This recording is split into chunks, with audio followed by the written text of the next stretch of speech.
should have known something was wrong the moment I walked through those sliding doors at 10 p.m. The fluorescent lights hummed with a frequency that made my teeth ache, and the vast emptiness of the store stretched before me like the throat of some massive creature waiting to swallow me whole. I was 22 years old, desperate for work, and stupid enough to think an overnight stocking job at Walmart would be easy money. The application process had been almost suspiciously simple. They hired me on the spot after a 5-minute interview with a manager whose eyes never quite focused on my face. He handed me a blue vest that smelled faintly of copper and told me to report at 10. No training, no orientation, just show up and start stocking. That should have been my first warning. My supervisor for the night was a rail-thin woman named Carol, who looked like she hadn't slept in weeks, with dark circles under her eyes so pronounced they looked like bruises.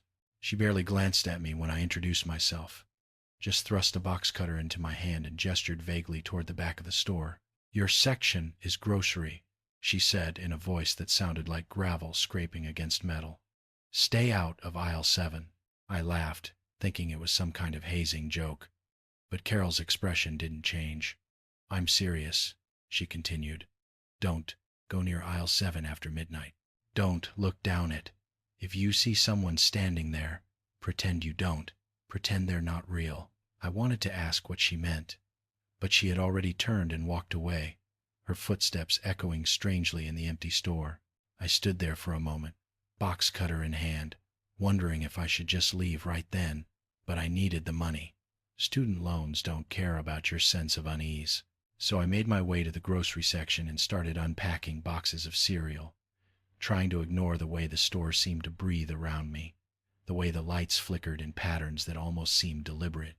For the first hour, everything was normal, or as normal as being alone in a massive retail store at night could be. I stocked shelves, broke down boxes, and only occasionally felt like I was being watched.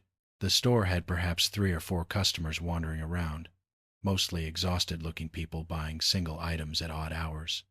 A man in a suit buying batteries at 11 p.m., a woman with tangled hair purchasing cat food. Normal late-night Walmart traffic. But then midnight came, and with it, a change I felt in my bones before I understood it with my mind. The air grew colder. The fluorescent lights seemed to dim slightly, casting shadows that moved independently of any light source. And when I glanced toward the front of the store, I saw him, a man standing perfectly motionless in aisle 7. At first, I thought he was just another customer, but something about his absolute stillness made my skin crawl. He wasn't looking at products or reaching for anything. He was just standing there, facing away from me, his posture rigid and unnatural. I remembered Carol's warning and quickly looked away, focusing on the cans of soup I was supposed to be organizing. My hands were shaking. I told myself I was being ridiculous, that it was just a customer, that Carol's warning was probably just a weird inside joke among the night shift workers. But when I allowed myself another glance 5 minutes later, the man was still there, in the exact same position, as if he hadn't moved a single muscle. I couldn't see his face from where I stood, but I could see that he was wearing clothes that looked wrong somehow, too formal, too old-fashioned, like something from a different era. I forced myself to focus on my work, stocking cans with trembling hands, trying to calculate how many hours I had left before my shift ended. 7 hours. 7 hours of this. I can do this, I told myself. Just keep your head down, do your job, and don't look at aisle 7. But the universe has a cruel sense of humor. 20 minutes later, my walkie-talkie crackled to life with Carol's voice. "Need you to grab the floor cleaner from aisle 7, she said. "We've got a spill in produce." My heart stopped. I pressed the button on my walkie-talkie with a hand that felt numb. "Can someone else get it?" I asked, trying to keep my voice steady. Carol's response came after a long pause. "There is no one else. Just grab it and go. Don't linger." I stood there in the cereal aisle, staring at my walkie-talkie, feeling the weight of the impossible choice before me. I could refuse, but then I'd have to explain why. And what would I say? That I was scared of an aisle because my supervisor told me some cryptic nonsense? It'd be fired on my first night. So I did what desperate, broke college students do. I made a terrible decision. I started walking toward aisle 7, each step feeling like I was wading through cold water. As I got closer, I could see more details about the man standing there. He was tall, impossibly tall, and his clothes were definitely from another time. A dark suit with a high collar, the kind you'd see in photographs from the early 1900s. His hair was slicked back, and even from behind, I could see that his skin had a grayish, waxy quality to it. I kept my eyes focused ahead, walking past the aisle without looking directly down it, reaching for the floor cleaner that sat on an end cap at the corner. My fingers wrapped around the plastic handle, and I was about to turn and walk away when I heard it. Breathing, deep, rattling breaths coming from inside the aisle, from where the man stood. I couldn't help myself. I turned my head and looked directly at him. That's when I saw his face, or what should have been his face. It was smooth, featureless, except for 2 dark pits where eyes should be, and a mouth that hung open too wide, revealing nothing but darkness inside. And as I stared in frozen horror, his head began to turn toward me with a grinding, crackling sound, like old machinery struggling to life. I ran. I dropped the floor cleaner and ran, my footsteps pounding against the linoleum as the lights above me flickered wildly. Behind me, I heard something that might have been footsteps, or might have been my own heartbeat thundering in my ears. I didn't stop running until I reached the stockroom, where Carol was standing with her clipboard, looking unsurprised by my panicked arrival. "You looked at it, didn't you?" she said quietly. It wasn't a question. Before I could respond, all the lights in the store went out at once, plunging us into absolute darkness. And somewhere in that darkness, I heard the sound of something dragging itself across the floor, getting closer with each passing second. The emergency lights flickered on after what felt like an eternity, but was probably only 10 seconds, bathing the stockroom in a sickly red glow that made everything look like we were trapped inside a dying heart. Carol grabbed my arm with fingers that felt like ice, her grip surprisingly strong for someone so thin. "Listen to me very carefully," she whispered, her eyes darting toward the stockroom door. "When the lights go out, it can move freely. When they come back on, it has to return to its aisle. We have maybe 2 minutes before it finds us." I wanted to ask what it was, why it was here, why we were working in a store that apparently housed some kind of nightmare creature, but my voice had abandoned me entirely.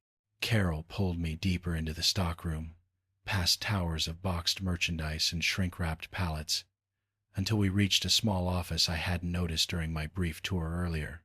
She shoved me inside and locked the door behind us, then pulled down a shade over the small window that looked out into the stockroom. "We're safe here," she said, though her trembling hands suggested she didn't fully believe it. "It can't come into the office. Something about the manager's presence during the day creates a barrier." I finally found my voice, though it came out as a hoarse croak. "What the hell is that thing?" Carol slumped into the desk chair, suddenly looking a decade older than she had moments before. "We don't know," she admitted. "It's been here since before I started, and I've been working nights for 6 years. The old-timers say it came with the building, that this Walmart was built on the site of an old psychiatric hospital that burned down in 1952.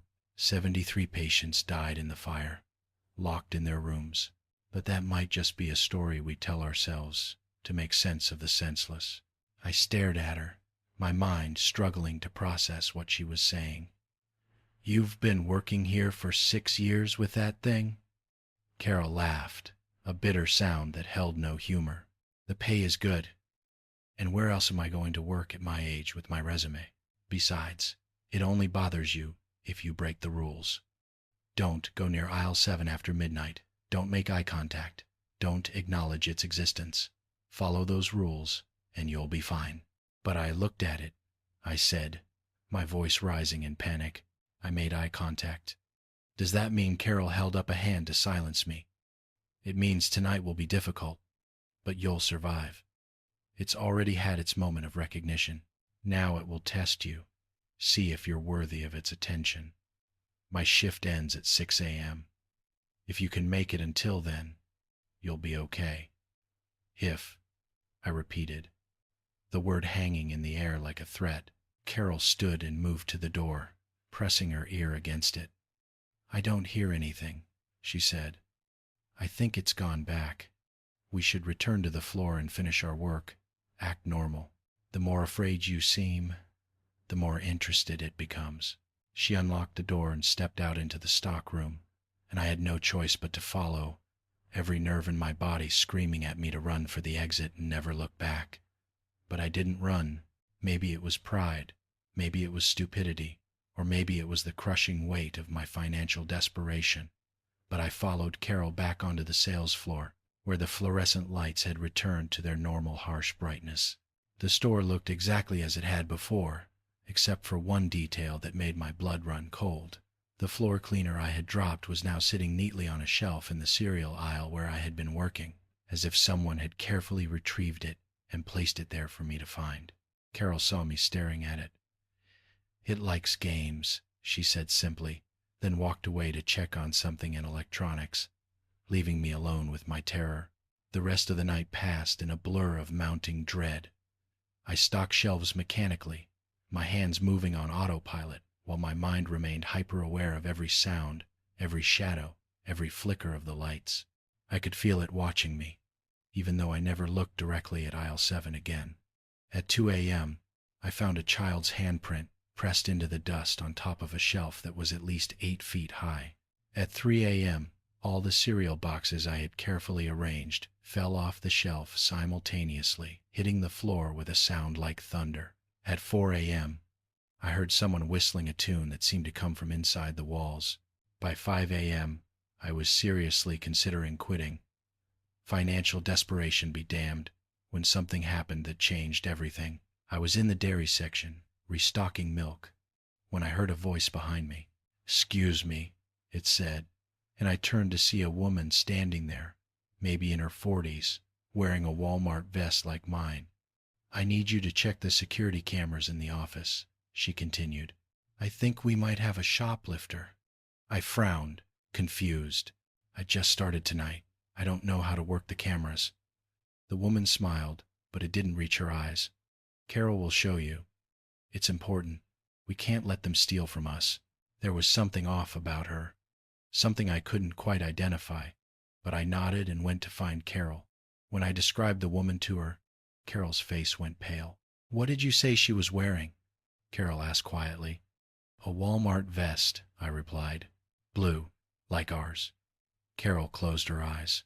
"There's no other employee here tonight. It's just you and me. The woman you saw. Did you notice her name tag?" I tried to remember, and then it hit me with the force of a physical blow. The name tag had been there, pinned to her vest, but it had been blank. No name, no smile logo, just empty plastic. That's when Carol told me the real rule, the one she had been too afraid to mention earlier.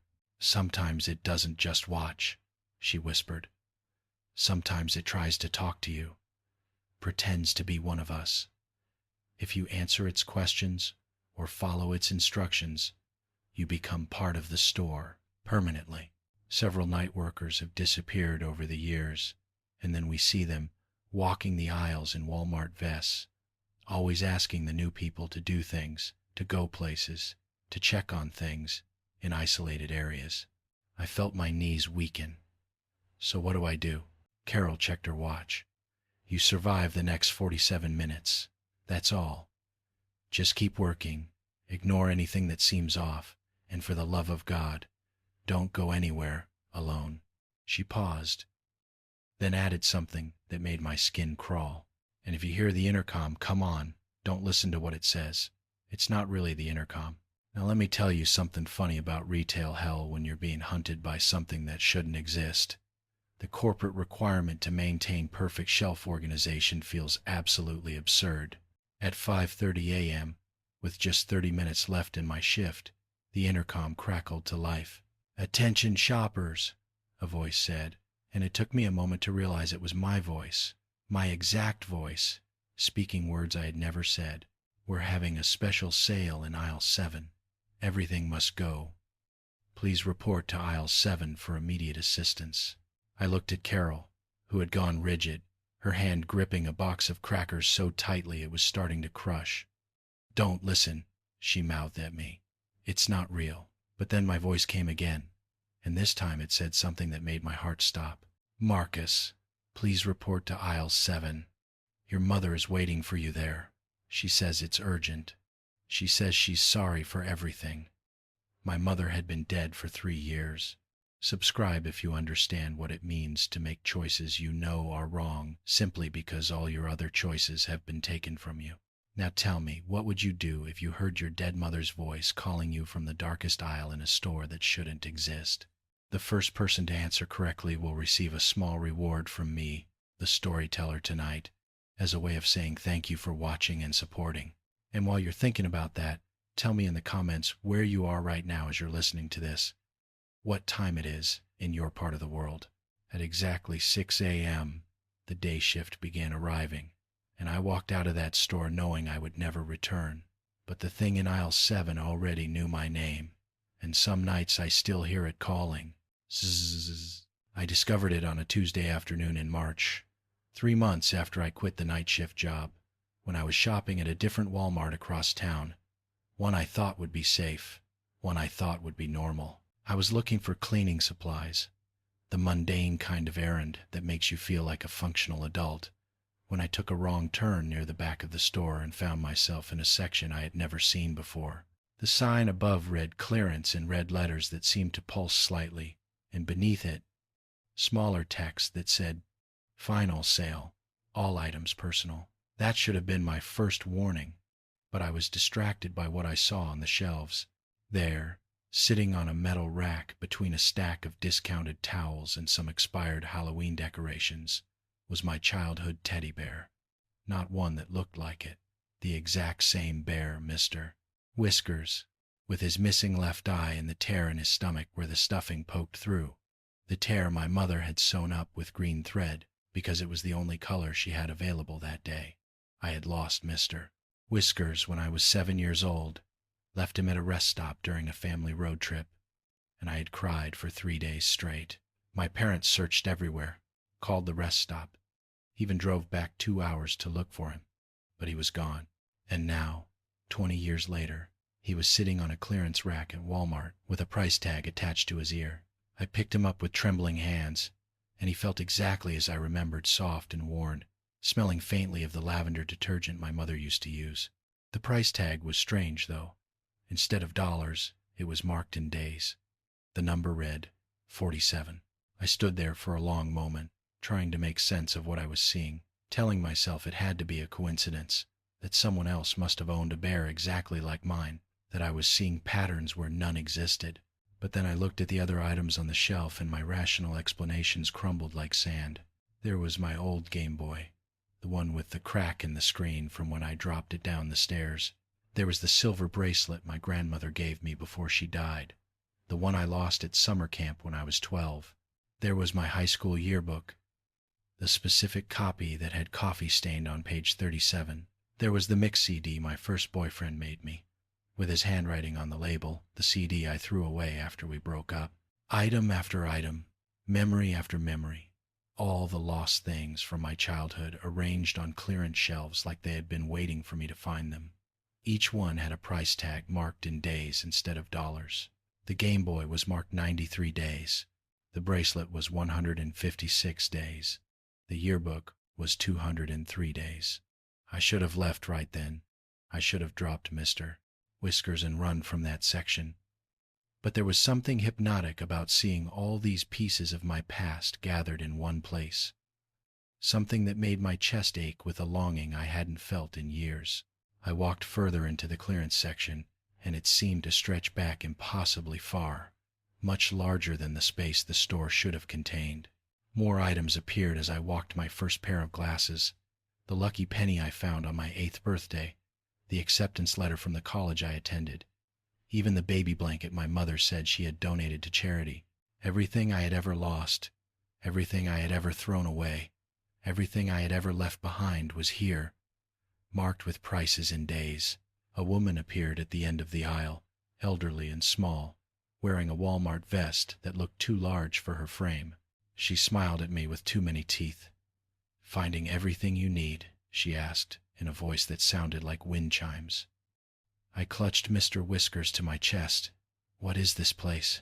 "This is clearance, dear," she said, gesturing at the shelves around us. "Everything must go. These items have been waiting for you for such a long time. They want to come home." "But the prices," I said, pointing at a price tag. "What do the days mean?" The woman's smile widened. "That's how much it costs. Of course. Days of your life for days of your past. It's a very fair exchange, really. Most people think their memories are priceless, but we've found that everything has a price if you calculate it correctly." I should have been horrified. I should have recognized this as deeply wrong, as something unnatural and dangerous. But I was tired, so tired of being an adult, of having responsibilities and bills and a job I hated and relationships that never worked out. The idea of reclaiming even a small piece of my childhood felt like water to someone dying of thirst.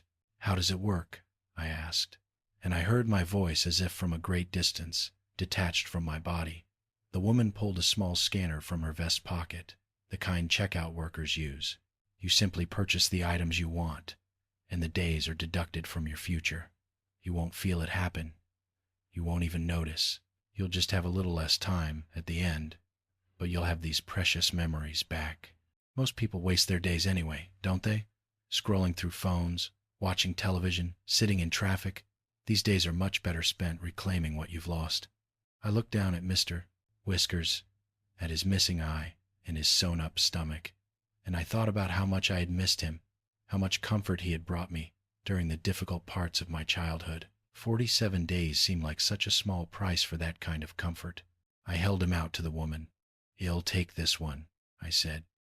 She scanned the tag with a beep that sounded like a sigh, and for just a moment, I felt something flutter in my chest, like a bird taking flight. The price tag fell away, disintegrating into nothing, and the woman handed Mr. Whiskers back to me. "Has yours again," she said.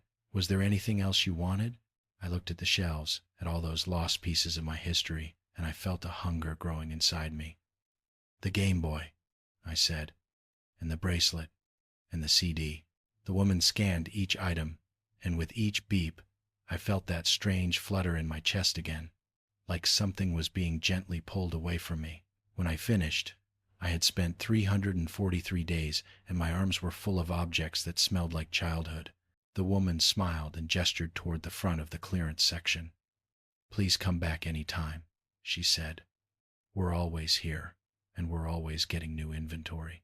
Your past is never truly gone, you know. It's just waiting to be purchased." I walked out of the clearance section feeling lighter than I had in years, clutching my recovered treasures, already planning what I would buy on my next visit. I didn't notice that I couldn't quite remember what I had for breakfast that morning. I didn't notice that my best friend's name seemed slightly fuzzy in my mind. I didn't notice that when I tried to recall my first day of college, the memory slipped away like water through my fingers. The price wasn't days from my future, it was days from my past, memories dissolving to make room for the objects that had once filled them. And I had just sold almost a year of my life for toys and trinkets, and I was already planning to go back for more. I returned to the clearance section 3 days later, and this time I brought a list. I had spent those 3 days going through old photo albums and journals, cataloging everything I had ever lost, everything I wanted back. The hunger had grown into an obsession, a desperate need to reclaim every piece of my past, every moment that had slipped through my fingers. I told myself it was harmless, that I was just recovering what was rightfully mine, that the cost was worth it. I didn't question why I couldn't remember my sister's wedding anymore, or why my childhood home looked blurry and indistinct when I tried to picture it. I told myself those were just normal lapses in memory, the kind everyone experiences. When I walked into Walmart that Friday evening, I headed straight for the back of the store, but the clearance section wasn't where I remembered it. I walked up and down the aisles, searching, growing increasingly frantic, until I finally found it tucked behind the garden center in a space that definitely hadn't existed before. The elderly woman was there, waiting for me with that same too-wide smile. "Welcome back," she said, as if she had known I would return. "We have so many wonderful items for you today." The shelves had multiplied since my last visit, stretching back into shadows that seemed to move independently of any light source. I saw my old bicycle, the one with the banana seat and the streamers on the handlebars. I saw the diary I kept in middle school, the one where I wrote terrible poetry about boys who never noticed me. I saw my father's watch, the one he gave me before he died, the one I lost during my college graduation. That one stopped me cold. My father's watch sat on a shelf between a stack of old magazines and a broken radio, its leather band cracked and worn, its face still showing the correct time, even though it should have stopped running years ago. The price tag read 891 days. That's more than 2 years, I said aloud, my voice shaking. The woman appeared beside me, silent as a ghost. That's a very special item, she said softly, very meaningful. Items with strong emotional connections cost more, you understand. The love embedded in them, the memories they carry, these things have weight, these things have value. I should have put it down. I should have recognized that I was trading my life away piece by piece, that soon there would be nothing left of me but a hollow shell clutching childhood toys. But the watch had been my father's last gift to me, and I had cried for weeks when I lost it, had torn my apartment apart searching for it, had felt like I lost him all over again. 2 years seemed like a small price to pay to have it back. You'll take it, I whispered. The woman scanned the tag, and this time the flutter in my chest felt like something breaking, like a string snapping under too much tension. I gasped, stumbling backward, and the woman caught my arm with surprising strength. It's normal, she said soothingly. The larger purchases can be momentarily disorienting. You'll adjust in a moment. She was right. After a few seconds, the feeling passed, and I stood up straight again, the watch heavy and cold in my palm. I slipped it onto my wrist and felt an immediate sense of completion, like a piece of me that had been missing had finally returned. What else would you like? The woman asked, and I heard the hunger in her voice now, barely concealed beneath the friendly customer service tone. I walked through the clearance section for over an hour, filling a shopping cart with the detritus of my life. My collection of rocks from childhood, each one carefully labeled with where I found it. My lucky rabbit's foot from high school, the stuffed dog my first boyfriend won for me at a carnival, a photograph of me and my best friend from elementary school, one I thought had been lost in a move. With each scan, with each beep of that terrible scanner, I felt pieces of myself dissolving like sugar in water. By the time I finished, I had spent 2,847 days, nearly 8 years. The woman tallied it up with obvious satisfaction, her fingers dancing across a calculator that looked like it was made of bone. That's quite a shopping trip, she said. You must have been missing these things terribly. I stood there, swaying slightly, my cart full of objects that felt both familiar and foreign, like I was looking at someone else's possessions. When I tried to remember why I wanted them so badly, the reasons seemed foggy and distant. The woman leaned close, and I could smell something sweet and rotten on her breath. Perhaps you should come back next week, she whispered. We're getting new inventory all the time. Personal items, intimate items. I think we might have your mother's wedding ring coming in. The one you lost at the beach. Wouldn't you like to have that back? My mother's wedding ring. I had lost it 3 years ago, dropped it somewhere on a vacation, and it had broken her heart. She died 6 months later, never knowing I had lost her most precious possession. If the clearance section had it, if I could get it back, maybe I could forgive myself for that loss. Maybe I could fill the hole her death had left in me. How much would it cost? I asked, and my voice sounded strange, echoey and thin. The woman smiled. For something that precious? Something tied to death and guilt and love? That would be expensive, dear. Very expensive. Perhaps all the days you have left. I should have been horrified. Instead, I felt a strange sense of relief, like finally giving up after a long and exhausting fight. If I gave her all my remaining days, would I simply cease to exist? Would I dissolve like the memories I had traded away? Or would I become something else, something that wandered these aisles forever, wearing a Walmart vest and offering terrible bargains to desperate people? Think about it, I said, though we both knew I was lying. I was already planning to return, already calculating what I could trade, already lost. I pushed my cart toward the exit of the clearance section, and that's when I saw them, the photographs, an entire wall of them, hundreds of photos in cheap frames, all marked with prices. I stopped walking, my breath catching in my throat, because I recognized the people in those photos. My best friend Sarah from college, smiling at the camera, marked at 456 days. My brother Tom, standing in front of his house, marked at 672 days. My ex-boyfriend Marcus, the one I had loved and lost, marked at 1,023 days. My mother, young and beautiful in a photo I had never seen before, marked at 3,456 days. "What are these?" I asked, my voice barely a whisper. The woman appeared at my shoulder. "These are people, dear. People you've lost. People who have drifted away. People who have died. You can have them back, in a way.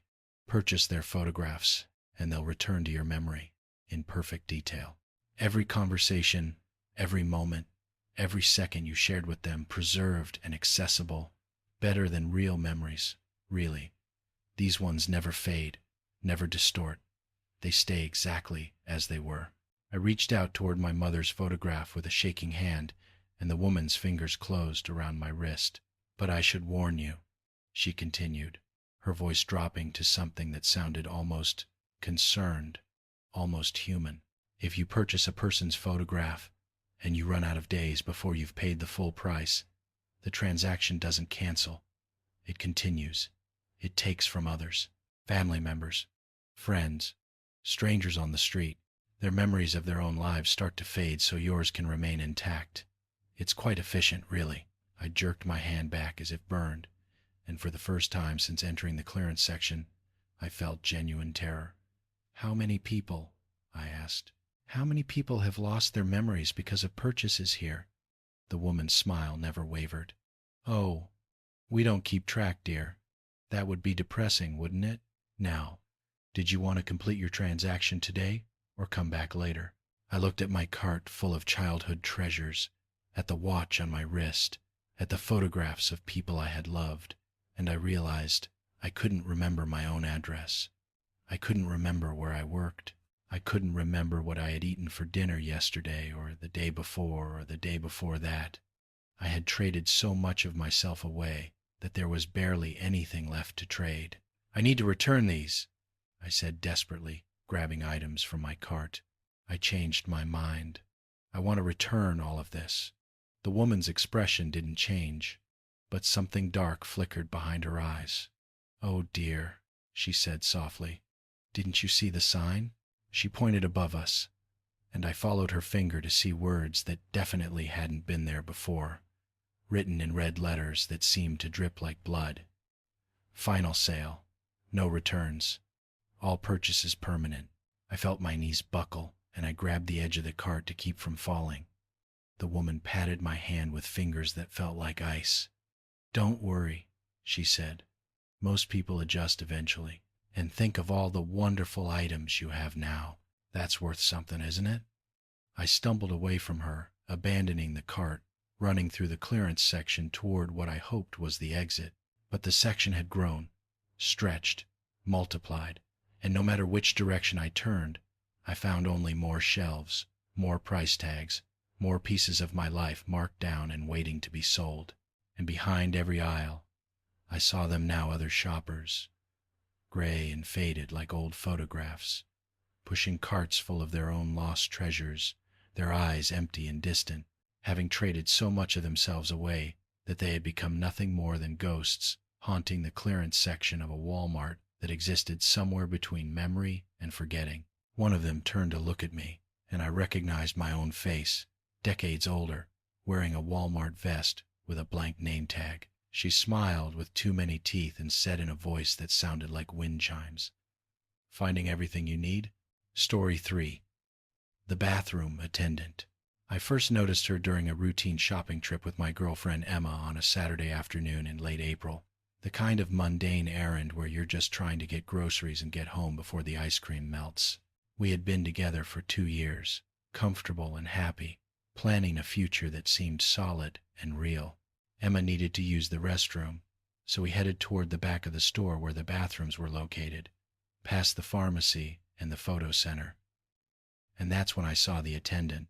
She was standing outside the woman's bathroom, perfectly still, her hands clasped in front of her like she was posing for a portrait.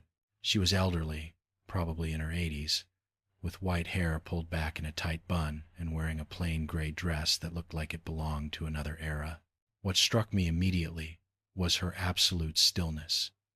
She didn't shift her weight, didn't blink, didn't breathe as far as I could tell. She just stood there, staring at the bathroom door with rheumy eyes that seemed to see something beyond the physical world. "That's creepy," Emma whispered, squeezing my hand. "Since when does Walmart have bathroom attendants?"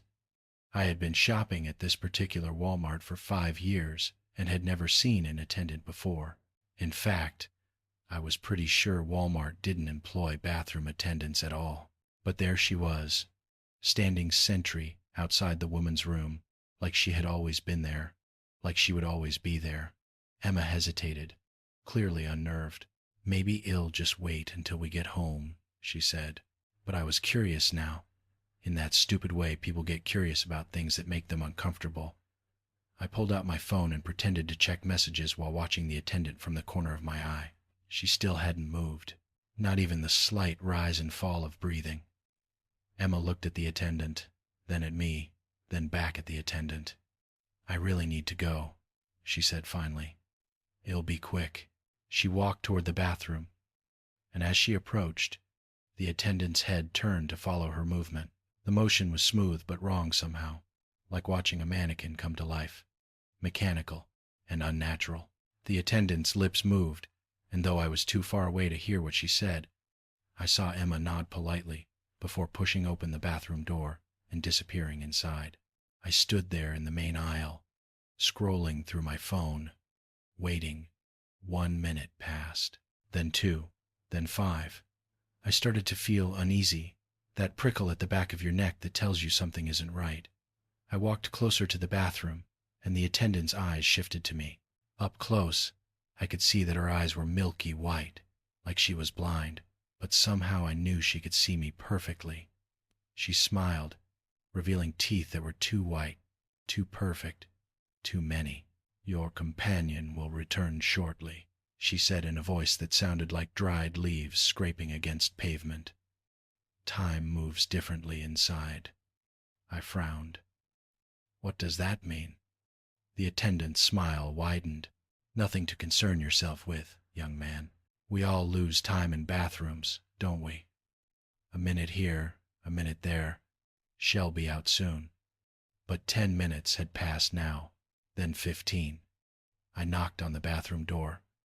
"Emma, you okay in there?" No response. I pushed the door open slightly and called again.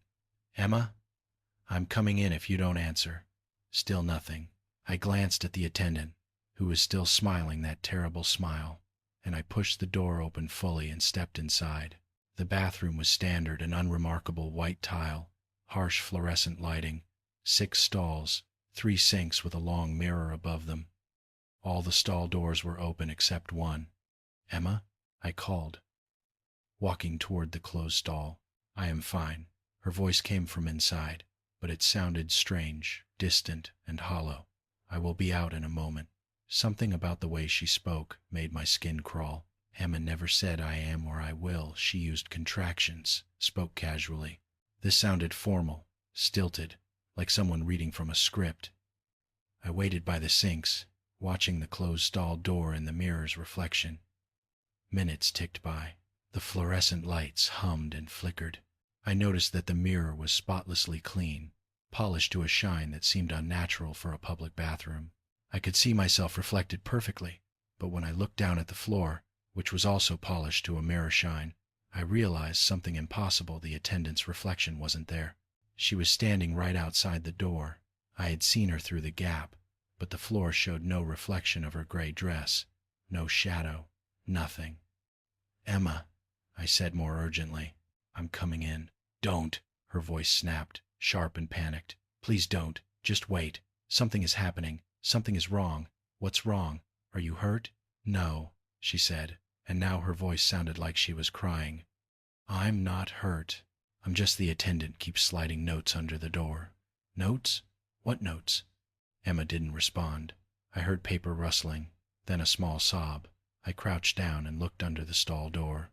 I could see Emma's feet, her familiar shoes, but something was wrong with them.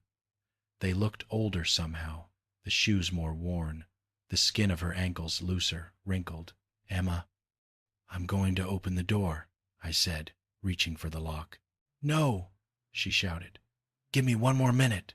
"Please, just one more minute." I stood back, my heart pounding, and I watched the seconds tick by on my phone. Exactly 60 seconds later, the stall door opened, and Emma stepped out. I almost didn't recognize her. She looked like she had aged 10 years in the span of 20 minutes. Her face had new lines around her eyes and mouth. Her hair had streaks of gray I had never seen before. Her hands looked bonier, older. She moved like her joints hurt. "Emma," I breathed, rushing toward her. "What happened? What did you do?" She looked at me with eyes that seemed decades older, filled with a weariness that hadn't been there before. "I was only in there for 2 minutes," she said quietly. "That's what my phone says. 2 minutes. But it felt longer. It felt like hours." She held up her phone, and the timestamp confirmed that only 2 minutes had passed according to the device. But Emma's reflection in the mirror told a different story. She stared at herself, her hand coming up to touch her face, her fingers trembling as they traced the new lines and wrinkles. "Oh God," she whispered. "What happened to me?" I grabbed her arm and pulled her toward the exit, but as we passed, she suddenly stopped and turned back toward the closed stall. "The notes," she said. The attendant kept sliding notes under the door, notes about my life, things that haven't happened yet, my 30th birthday party, my father's funeral, my promotion at work. Each note was describing a day I hadn't lived yet, and I could feel them being taken from me, feel the years peeling away. "What did the notes say?" I asked. Emma's eyes filled with tears. They were all dated 1987, every single one. The year the attendant died.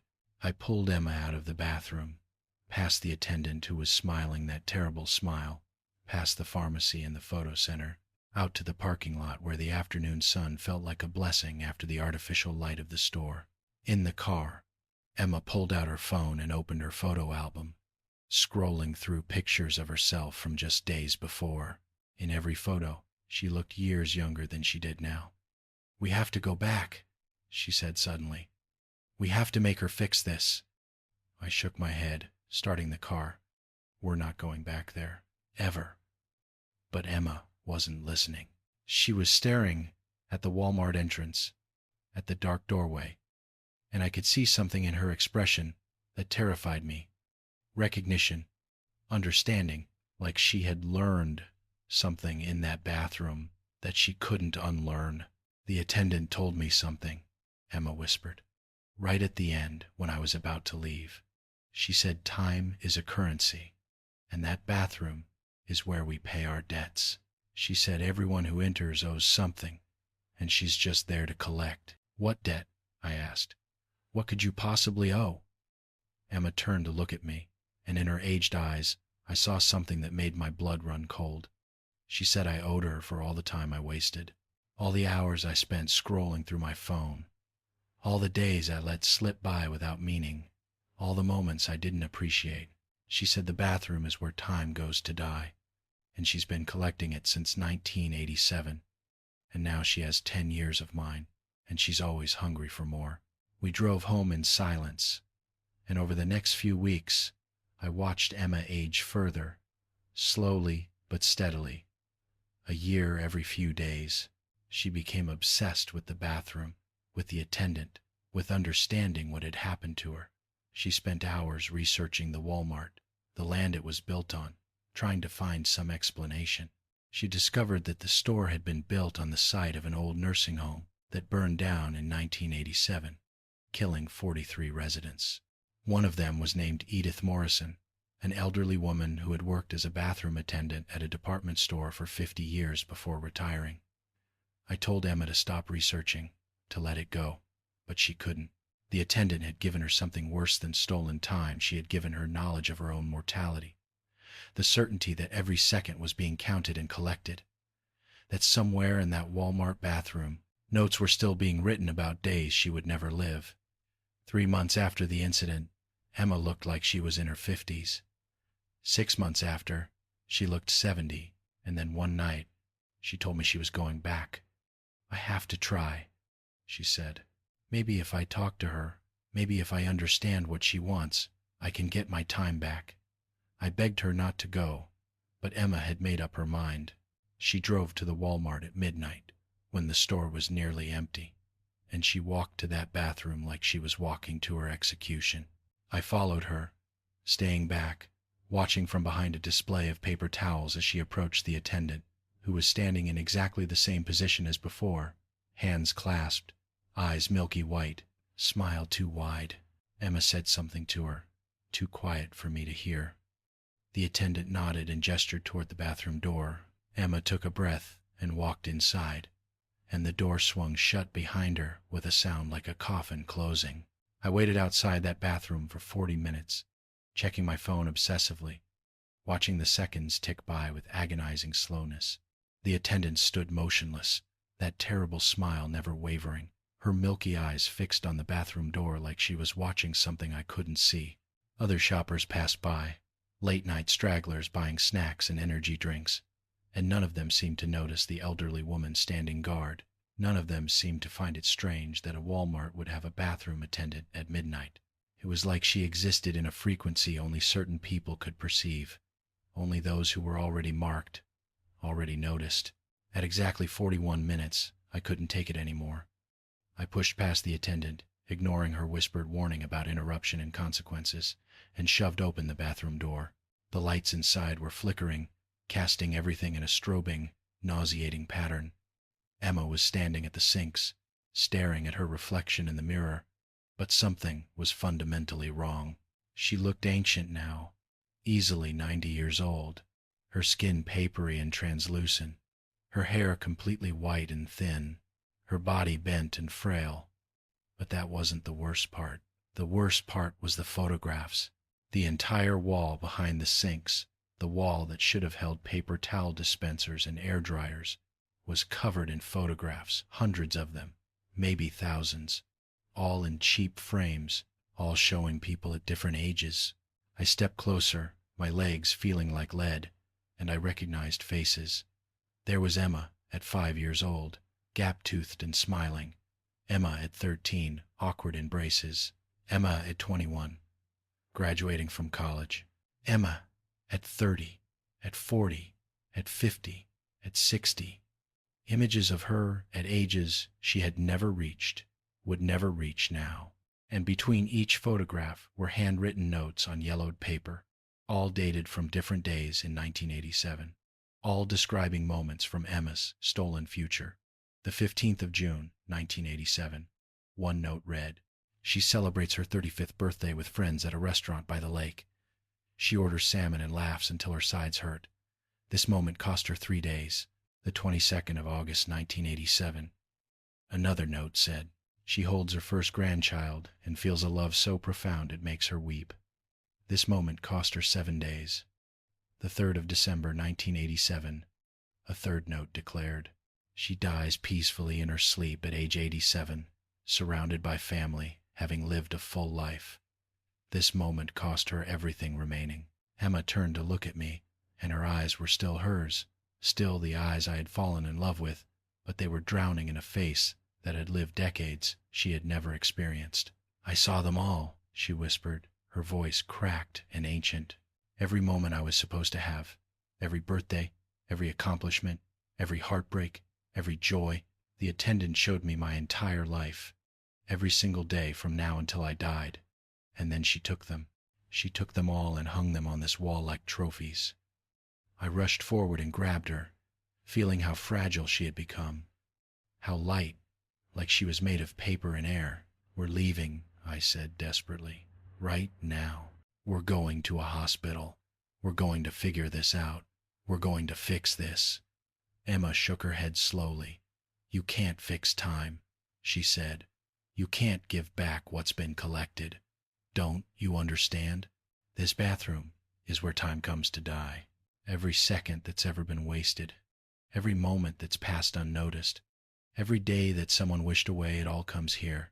And she's been collecting it since 1987, feeding on it, and now she has mine. I pulled Emma toward the door, but she resisted, her ancient fingers gripping the edge of the sink. There's something else, she said. Something worse. She showed me the other walls. I turned and felt my stomach drop. The other 3 walls of the bathroom were also covered in photographs. But these weren't of Emma. These were of other people. Dozens of them. Maybe hundreds. Men and women of various ages, all with their lives displayed in chronological photographs from birth to death. All with notes dated from 1987, describing moments they would never experience. Some of the photographs were recent, people who had clearly visited this bathroom in the last few months. Others were older, faded and yellowed, people who had been caught by the attendant years ago, decades ago. And in the corner, on the wall furthest from the door, I saw photographs I recognized. My mother, my brother, my best friend from childhood. All of them with notes describing futures that hadn't happened yet. All of them marked with dates from 1987. She's collecting everyone, Emma whispered. Everyone who enters this bathroom, everyone who uses it, everyone who even walks past it, she marks them. She writes their future. And then slowly, she takes it.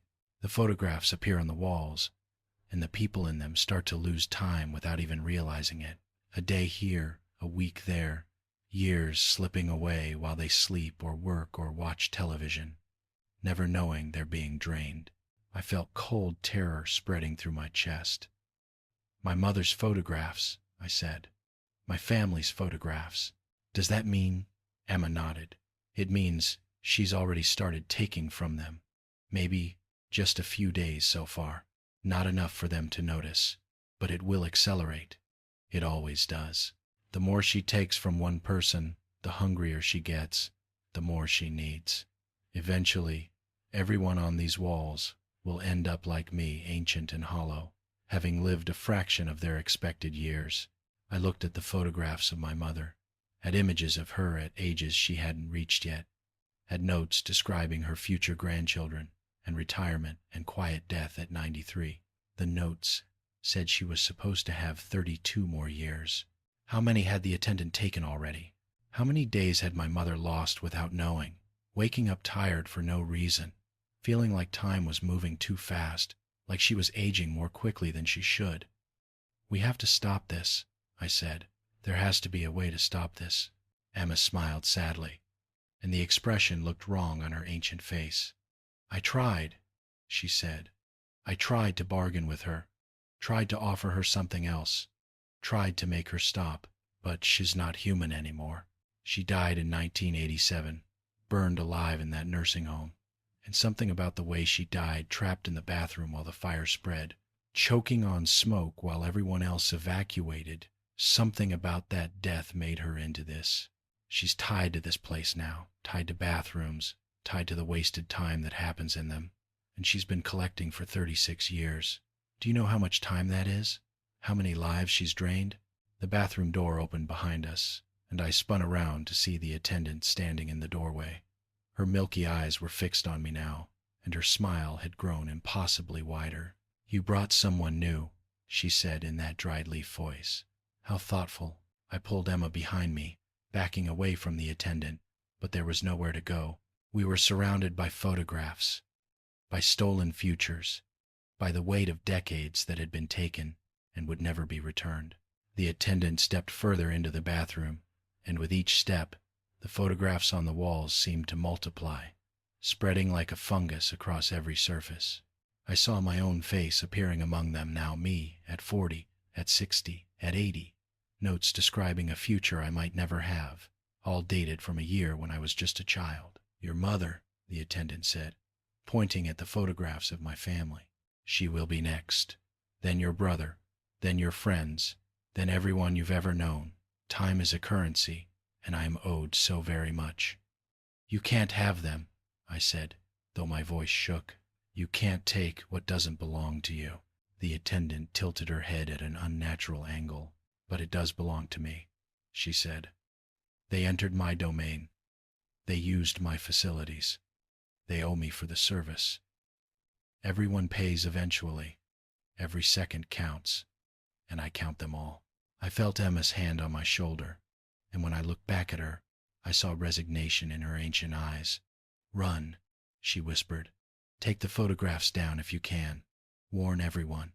Don't let anyone use this bathroom. Don't let her collect anyone else." Before I could respond, Emma pushed past me and threw herself at the attendant. For a moment, the two figures grappled, the ancient young woman and the eternally old ghost, and the bathroom lights flickered wildly. I used those seconds to grab photographs from the walls, as many as I could reach, tearing them down and stuffing them into my jacket. The photographs of my mother, my brother, my friends. I couldn't save Emma's future. It was already gone, already collected, but maybe I could save theirs. The attendant shrieked, a sound like metal scraping against metal, and she released Emma, who crumpled to the floor like a discarded puppet. The attendant's milky eyes fixed on me, and I saw rage in them, ancient and endless. "You cannot steal what has been properly collected," she hissed. "Those futures are mine. They are documented. They are owed." I ran. I burst out of that bathroom with stolen photographs clutched to my chest, past the late-night shoppers who didn't see or didn't care, out into the parking lot where the night air felt like freedom. Behind me, I heard the attendant's voice echoing from the bathroom, promising that I couldn't run forever, that everyone returns eventually. That time always catches up. I drove home and spread the photographs out on my kitchen table, dozens of them, showing futures that hadn't happened yet, all marked with notes from 1987. I called my mother and told her to never shop at that Walmart again, told her something was wrong with the bathrooms, made her promise without explaining why. She thought I was having some kind of breakdown, but she promised. I called my brother and my friends and told them the same thing. Some listened, some didn't. And I went back for Emma 3 days later, bringing police and paramedics, but the bathroom was empty.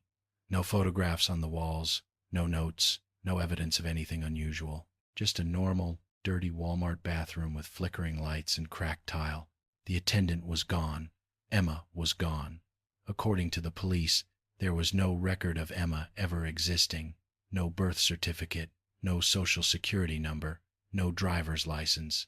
It was like she had been erased from time itself, her stolen future consuming even her past. But I still have the photographs. I keep them in a locked box in my closet, and sometimes late at night, I take them out and look at them. My mother at 73, smiling at a grandchild who hasn't been born yet.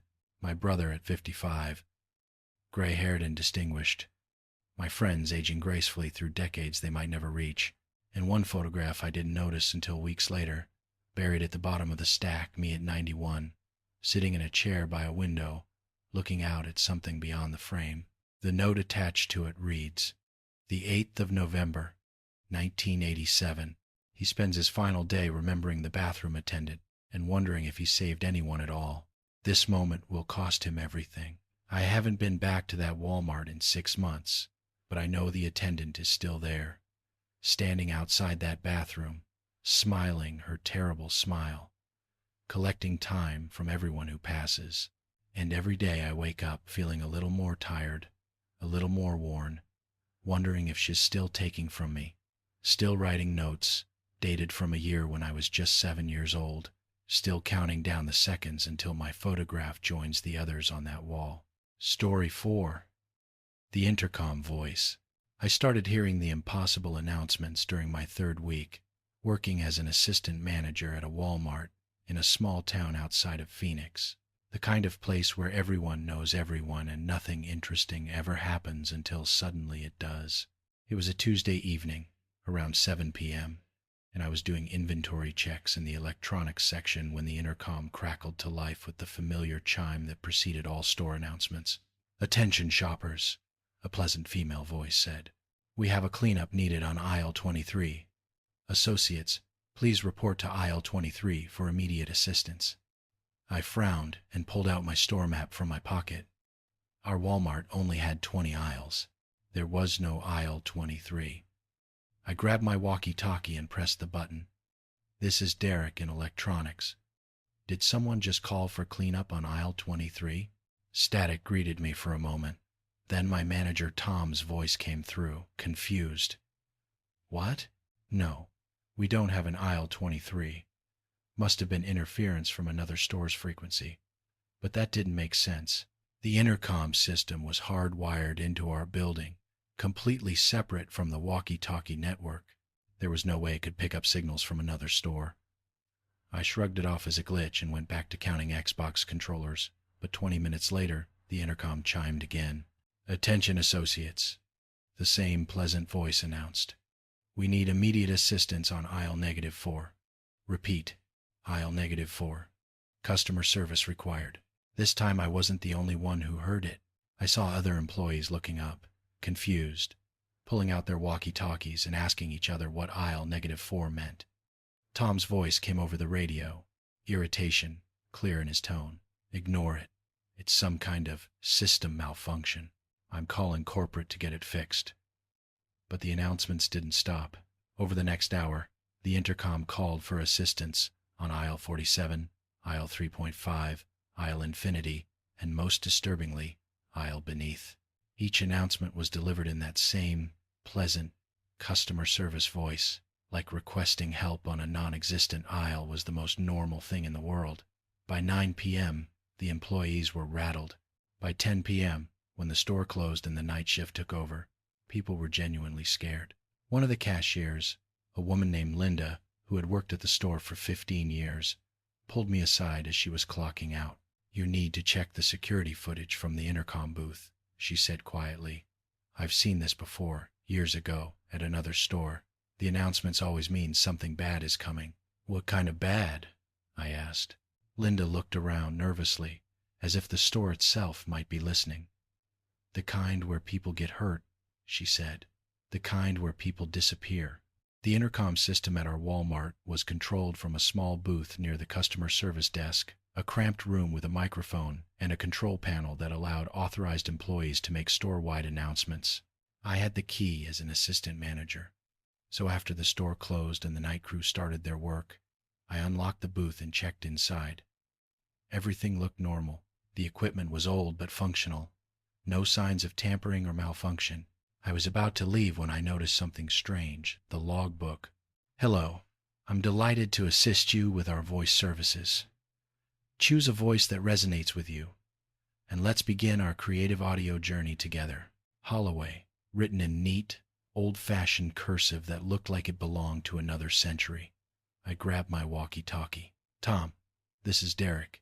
Do we have anyone named Holloway on staff? Static, then Tom's voice. No. Why?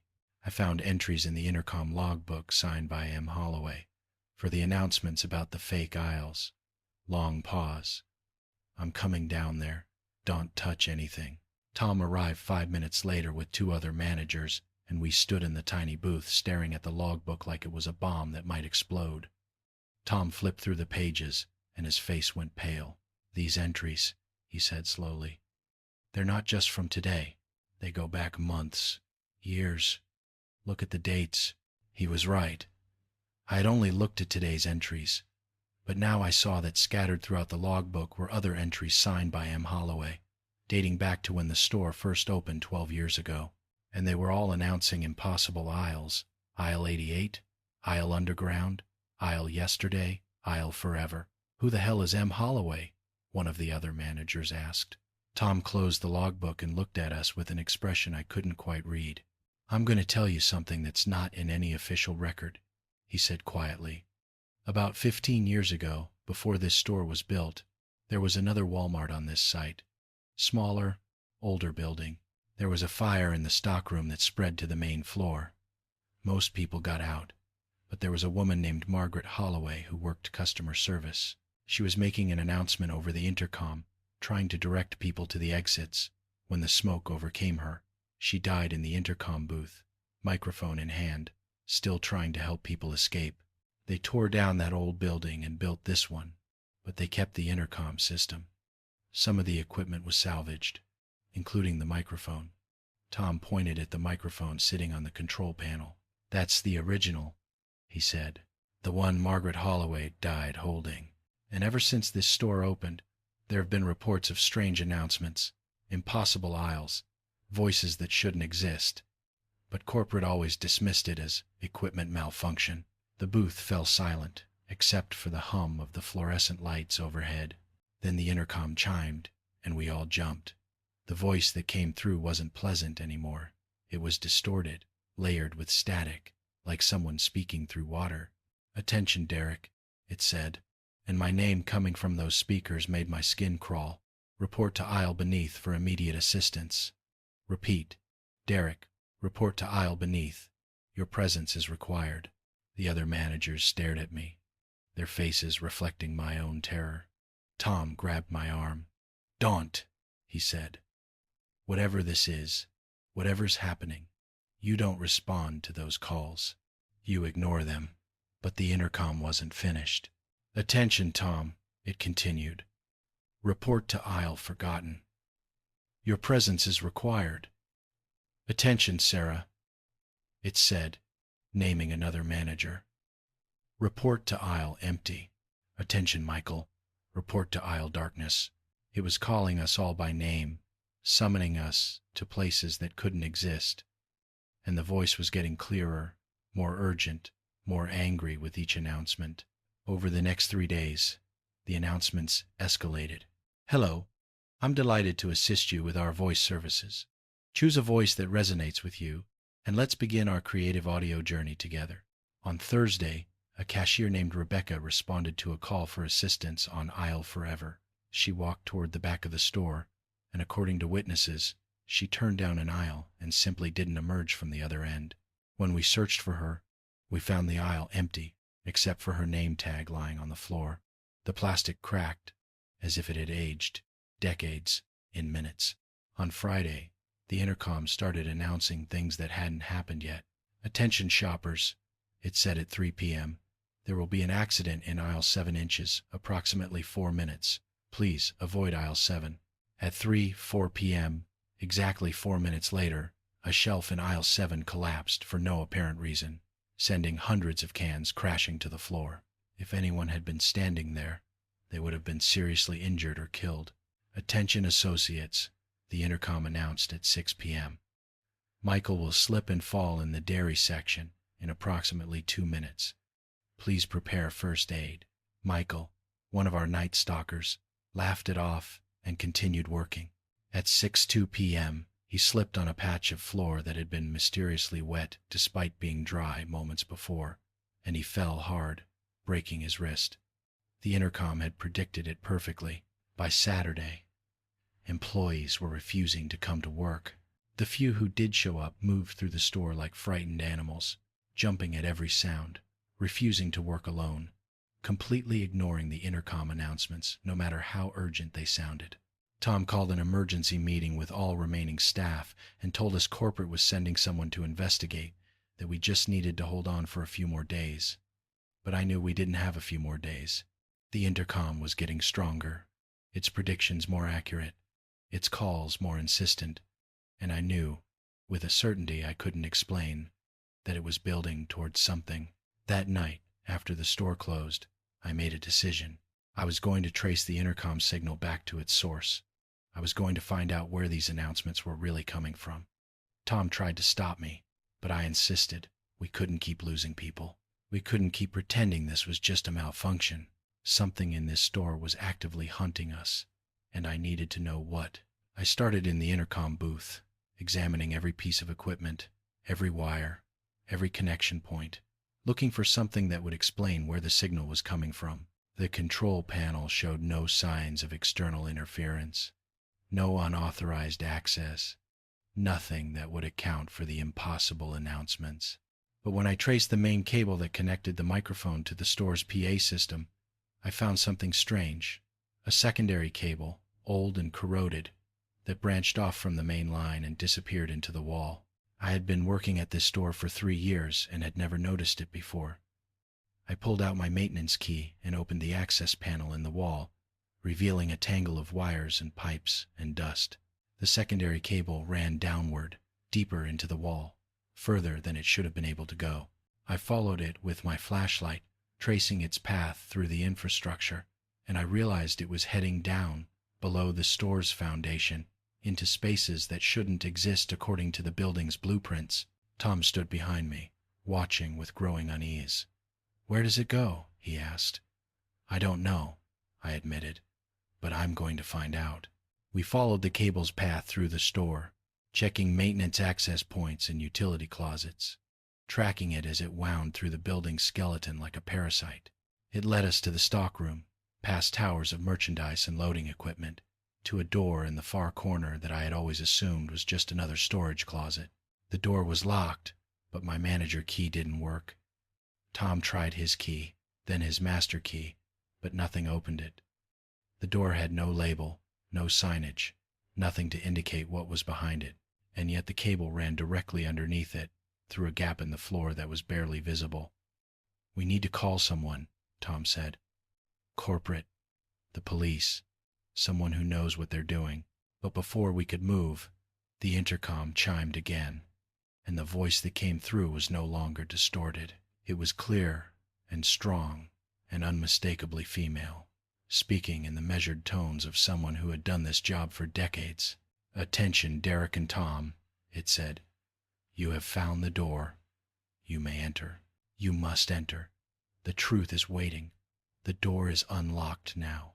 The locked door clicked, and we watched in horror as it swung open on its own, revealing a staircase leading down into darkness that our flashlights couldn't penetrate. A cold wind rushed up from below, carrying the smell of smoke and something else, something chemical and wrong. Tom backed away immediately. "I'm not going down there," he said firmly. "Neither are you. We're calling the police right now and letting them handle this." But I was already moving toward the stairs, drawn by a compulsion I couldn't explain. The intercom had been calling people to impossible places, and those people had disappeared. But it was also predicting the future, warning us about accidents before they happened. Whatever was down there, whatever Margaret Holloway had become, it wanted to communicate. It wanted to be found. I descended the stairs slowly, my flashlight beam cutting through the darkness ahead of me. Tom called after me, his voice frantic, but I couldn't stop. The stairs went down much further than they should have, past the store's foundation, past the water and electrical lines, into a space that existed beneath the known architecture of the building. After what felt like 5 minutes of descent, I reached the bottom and found myself in a sub-basement that wasn't on any blueprint, a long corridor with concrete walls and a floor covered in decades of dust. The secondary cable ran along the ceiling, leading deeper into the darkness. I followed it, and with each step, the temperature dropped and the smell of smoke intensified. The corridor opened into a small room, and what I saw there made me understand everything. The room was set up like an old-fashioned customer service area, with a desk, a filing cabinet, and a wall covered in papers and notices from decades ago. In the center of the room, suspended from the ceiling by cables and wires, was a microphone, the original microphone from the old Walmart, the one Margaret Holloway had died holding. It was blackened and melted from the fire, but somehow still functional, still connected to the store's intercom system through that secondary cable. And around the microphone, arranged in a perfect circle, were photographs. Hundreds of them, maybe thousands, all showing the same woman at different ages. Margaret Holloway, as a young woman, starting her first retail job. Margaret at 40, being promoted to customer service manager. Margaret at 55, receiving an award for 20 years of service. Margaret at 62, making announcements over the intercom with a smile on her face. But the photographs didn't stop there. They continued past her death, showing Margaret at ages she never reached. Margaret at 70, at 80, at 90, images that couldn't exist because she died at 62 in that fire. And beneath each impossible photograph was a note, handwritten in that same neat cursive I had seen in the logbook. These notes weren't describing moments that had happened, they were describing moments that should have happened, futures that had been stolen by an accidental death. March 15. One note read, I retire after 40 years of service. My coworkers throw me a party.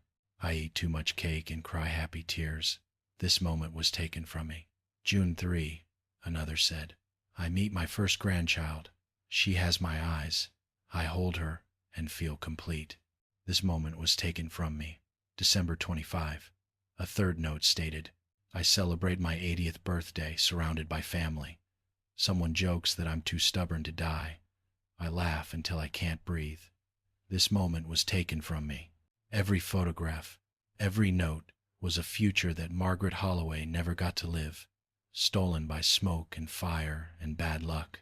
And now, somehow, she was trying to reclaim those stolen moments by taking them from others. The impossible aisles, the disappearances, the predictions, they were all connected to her need to collect the future she had lost. I heard footsteps behind me and spun around to find Tom standing in the doorway, his face pale and drawn. He had followed me down despite his fear. He stared at the photographs, at the blackened microphone, at the evidence of Margaret Holloway's stolen life spread out before us. She's been down here the whole time, he whispered.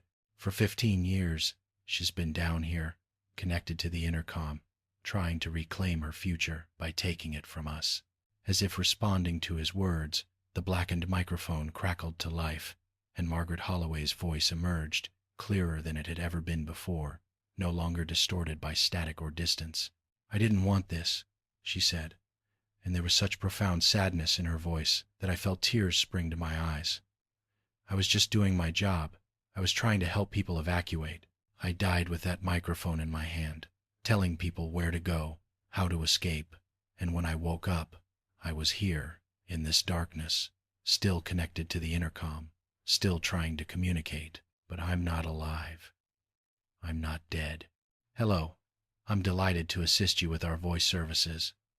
Choose a voice that resonates with you, and let's begin our creative audio journey together. The predictions, Tom said. The accidents you warn us about. Why? Margaret's voice softened. Because I remember what it's like to die unexpectedly, she said.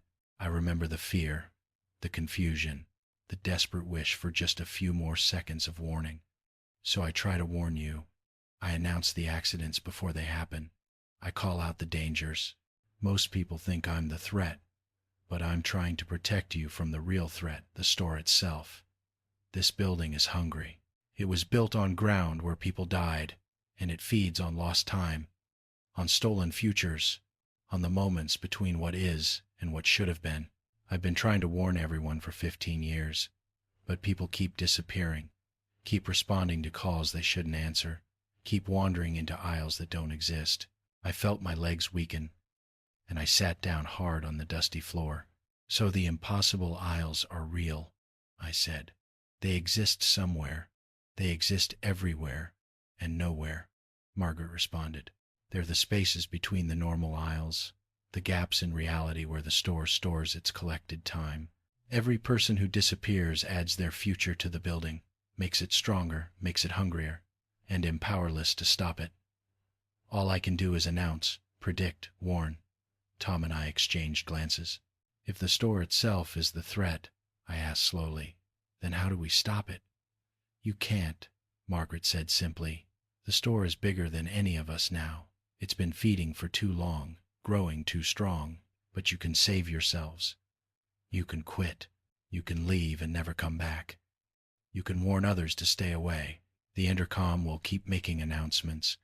The impossible aisles will keep appearing, and people will keep disappearing. But at least you'll be safe. I thought about James and Rebecca, about the employees who had vanished, about all the people who had worked here over the years and never made it home. How many? I asked. How many people has the store taken? Too many, Margaret whispered. Far too many, and it will keep taking until there's nothing left to take. I stood up, my mind racing. There has to be a way. What if we disconnect the intercom system completely? What if we cut the power to this sub-basement? What if we burn it down like the old store? Margaret's laugh was bitter and sad. The old store burned, and I'm still here. The intercom can be disconnected, but the store will find other ways to communicate. The power can be cut, but I'll still be trapped in my moment of death, forever suspended between the last breath and the eternal silence.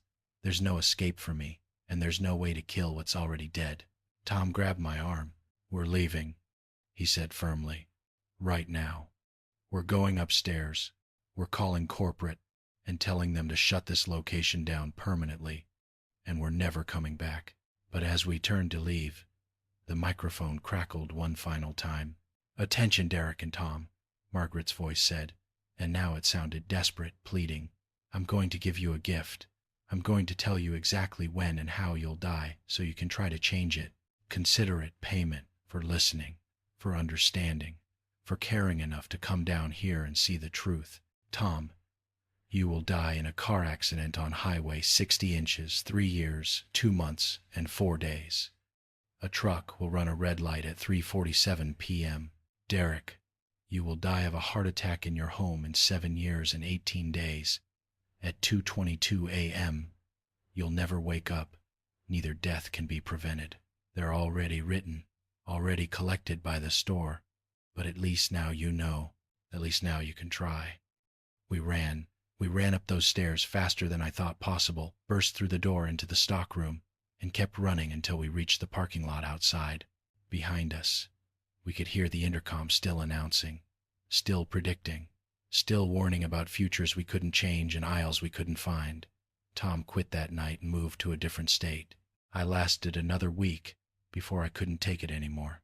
The intercom knew my name. The store had my future. Every announcement felt like a countdown to the death Margaret had predicted. A death I now knew was coming but couldn't prevent. On my last day, as I turned in my keys and walked out of that Walmart for the final time, the intercom made one more announcement. "Attention shoppers," Margaret Holloway's voice said, sad and resigned. "Derek is leaving. His time here is complete. But the store remembers. The store always remembers. And when the appointed day arrives, when the appointed hour comes, the store will collect what it's owed. Thank you for shopping with us. Please come again." I haven't been back, but sometimes, late at night, I hear her voice in my dreams, announcing my death like it's a blue light special, counting down the days until my future becomes the store's past. Story 5. The Return Policy. I started working customer service at Walmart on a Monday morning in October, expecting the usual parade of receipt-clutching customers returning items they had buyer's remorse about. But what I got instead was something that made me question the nature of reality itself. My first day was unremarkable, processing returns for clothing that didn't fit, electronics that didn't work, toys that children had already grown bored of. The register system was straightforward, the store policy was clear, and my supervisor Maria was patient with my rookie mistakes. Everything was normal until approximately 2 p.m., when the woman in gray walked up to my counter. She was elderly, maybe 70 or 80, with white hair pulled back severely and wearing a gray dress that looked handmade, old-fashioned, like something from the Depression era. She carried a cardboard box that was taped shut, and when she set it on the counter, I heard things rattling inside. "I need to return these," she said in a voice that sounded like wind moving through empty rooms. I looked at the box, waiting for her to open it, but she just stood there, staring at me with pale blue eyes that seemed to look through me rather than at me. "Do you have your receipt?" I asked, pulling up the return screen on my computer. She shook her head. "No receipt. But that won't matter. Your system will accept them." I explained our return policy items without receipts could only be returned for store credit, and only if they were in our system as products we actually sold. She smiled, and something about that smile made my skin crawl. "Open the box," she said. I unsealed the tape and opened the flaps, and what I saw inside made no sense. "Hello, I'm delighted to assist you with our voice services. Choose a voice that resonates with you, and let's begin our creative audio journey together. Scan them," she said. "Just scan them and see what happens." Against my better judgment, I picked up the pocket watch and ran it over the scanner. The register beeped, and to my complete shock, the item registered in the system. Product name, pocket watch, gold filled, 1,923. Original purchase price, $47.83. The date of purchase showed as the 15th of September, 1923, over a century ago. That's impossible, I whispered. The woman's smile widened. Scan the others, she said. I scanned each item, and each one registered in the system with impossible dates. The journal, purchased the 3rd of June, 1887. The brooch, purchased the 22nd of November, 1901. The keys, purchased the 17th of April, 1934. The photograph, purchased the 8th of August, 1898. Even the tooth in my hands were shaking when I scanned it registered as extracted molar, adult premium, purchased the 12th of December, 1956. Our system was accepting these items as legitimate Walmart purchases from decades before Walmart even existed. I looked up at the woman, whose expression had turned expectant. Now process the return, she said. All of them. I should have called Maria. I should have refused. But something about the situation had paralyzed my common sense, and I found myself processing the returns mechanically, watching as the system calculated refunds based on original purchase prices adjusted for inflation. The total came to $347, 29 inches store credit. I printed out a gift card with that amount and handed it to the woman, who accepted it with a nod that felt almost like approval. Thank you, she said. He'll be returning more items soon. There are so many things that need to be given back. She gathered her now empty box and walked away, and I sat there staring at my computer screen, at the transaction record that shouldn't exist, trying to process what had just happened. Maria appeared at my shoulder. Did you just help Mrs. Cavendish? She asked quietly. I looked up. You know her? Mariah's expression was troubled. She comes in every few weeks, always returns things that shouldn't exist, always gets store credit, always comes back for more. We've reported it to corporate multiple times, but they say as long as the system accepts the items, we have to process the returns. It's policy, but those items are impossible, I said. They're from before Walmart existed. How can the system accept them? Maria shrugged helplessly. I don't know, but I can tell you this. Every time she returns something, someone goes missing. Not from the store, from the world. People just vanish, like they never existed, and the only ones who remember them are us, the ones who process the returns. I felt ice spreading through my chest. What do you mean, vanish? Maria pulled up a notebook from under the counter, a personal log she had apparently been keeping. Look, she said, flipping through pages filled with handwritten entries. June 15th, Mrs. Cavendish returned a wedding ring from 1,945. That night, a man named Robert Chen disappeared. His wife says he never existed. His job has no record of him, but I remember checking him out in the grocery section that morning. July 3rd, she returned a baby blanket from 1,962. A woman named Susan Rodriguez vanished.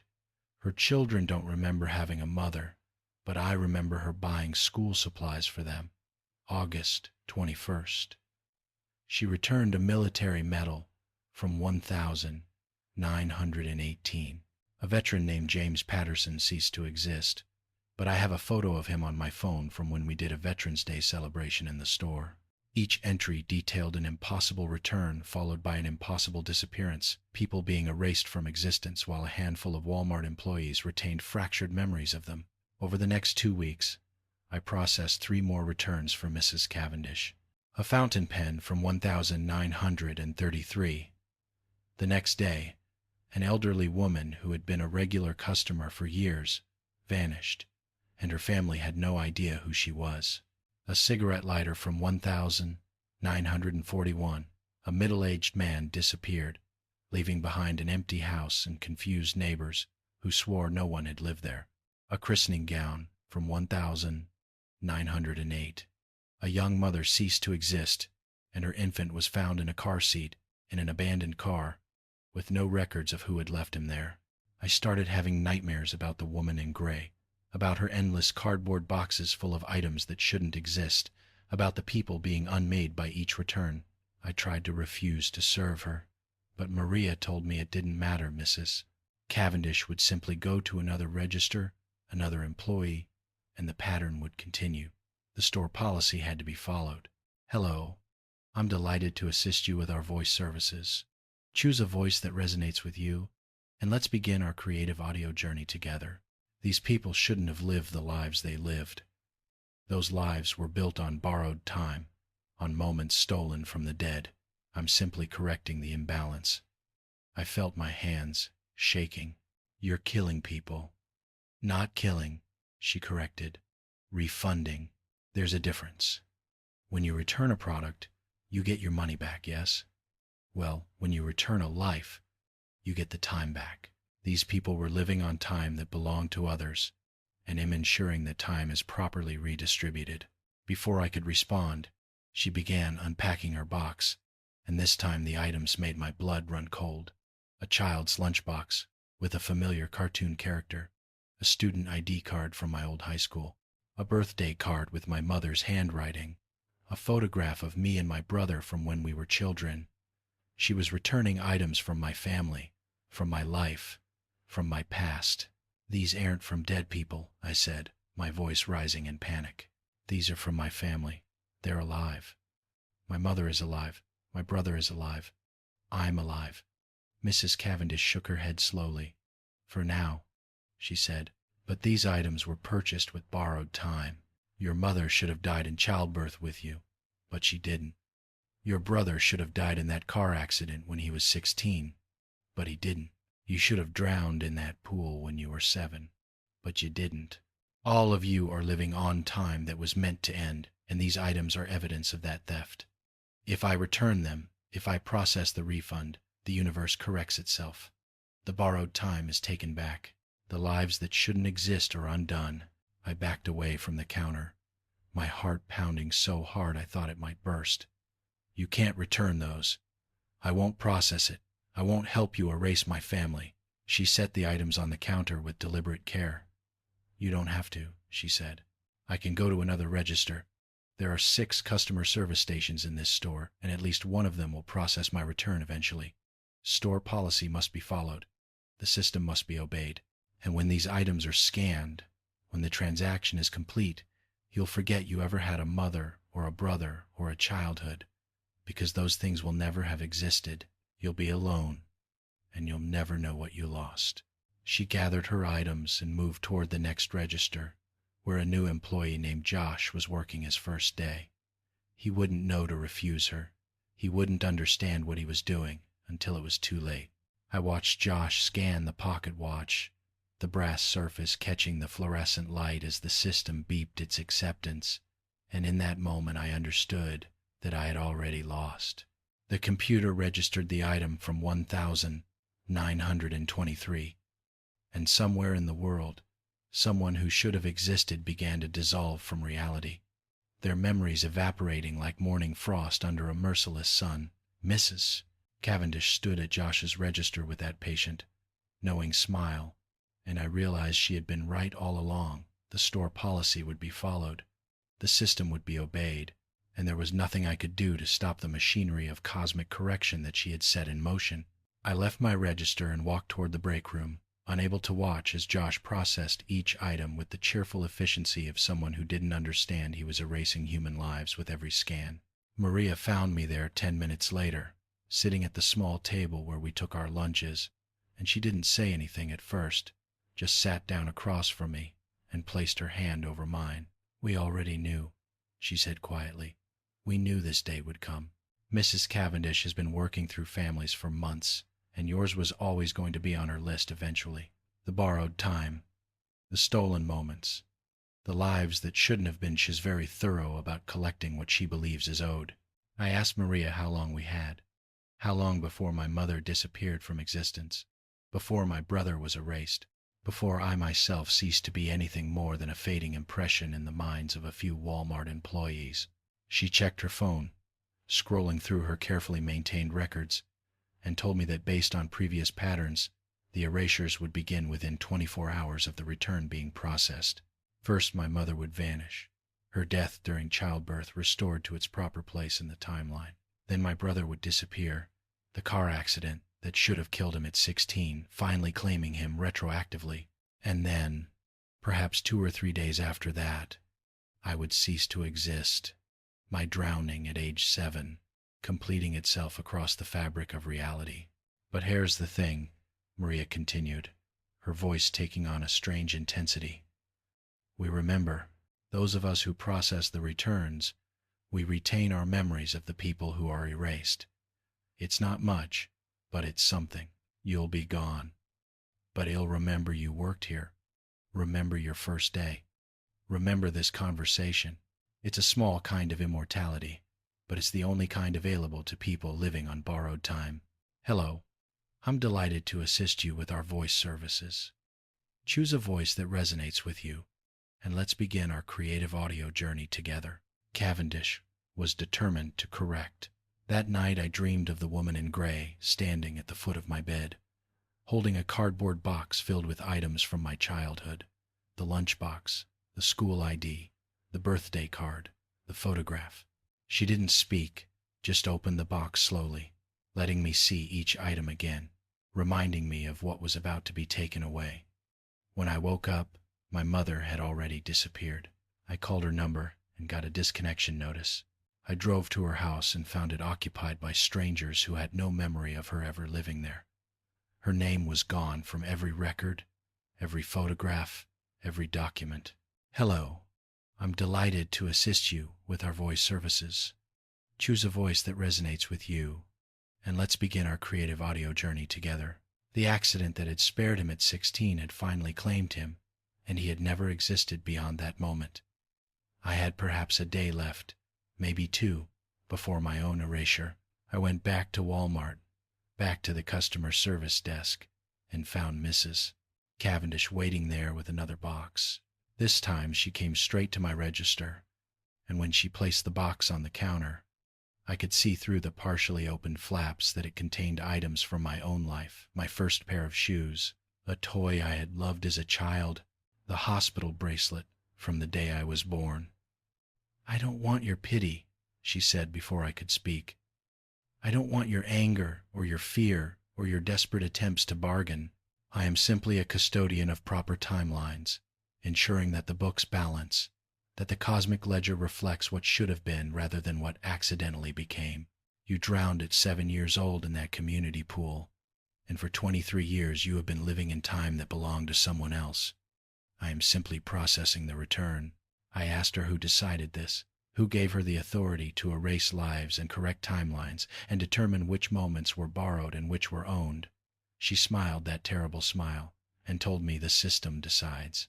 The same system that accepts returns dated from before Walmart existed. The same system that processes refunds on items that shouldn't be real. The same system that allows cosmic accounting errors to be corrected through retail policy.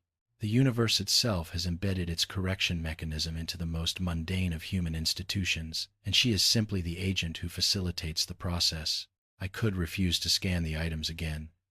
I could call security. I could try to stop her. But as she pointed out, there were 5 other customer service desks in the store, and eventually someone would process the return. The policy would be followed. The system would be obeyed. Hello. I'm delighted to assist you with our voice services. Choose a voice that resonates with you, and let's begin our creative audio journey together. Hello. I'm delighted to assist you with our voice services. Choose a voice that resonates with you, and let's begin our creative audio journey together. The job at Walmart, the conversation with Maria, this very moment all of it would cease to exist, except in the fragmentary memories of those few employees who had processed returns for Mrs. Cavendish. That was 6 hours ago. I can feel it beginning now, the slow dissolution of my existence. My memories are becoming uncertain, my sense of self growing thin and translucent. Soon I will be back in that pool, 7 years old and drowning, and this entire borrowed life will collapse into the single moment where it should have ended.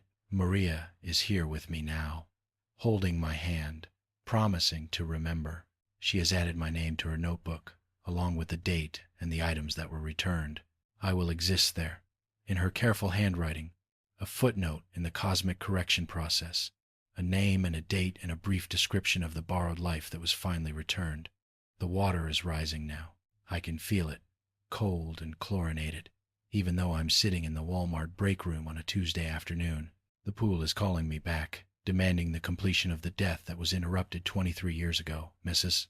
Cavendish is gone, off to find more borrowed time to collect, more cosmic debts to settle, more returns to process. The system is very efficient once the paperwork is properly filed. If you're watching this, if you're hearing these words, check your receipts carefully. Look at the dates, the prices, the items listed. If you see purchases from before you were born, if you notice transactions that shouldn't exist, if the dates don't make sense, you might be living on borrowed time too. And somewhere, in a Walmart customer service department, Mrs. Cavendish might already be preparing a return.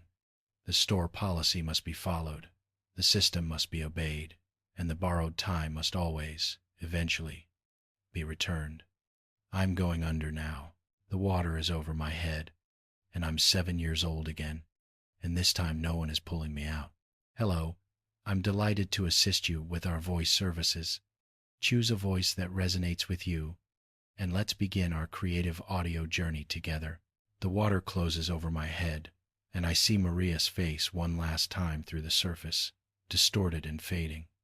And then there is only darkness and the quiet sound of a transaction being completed, a return being processed, a life being properly filed away in the system where it always belonged.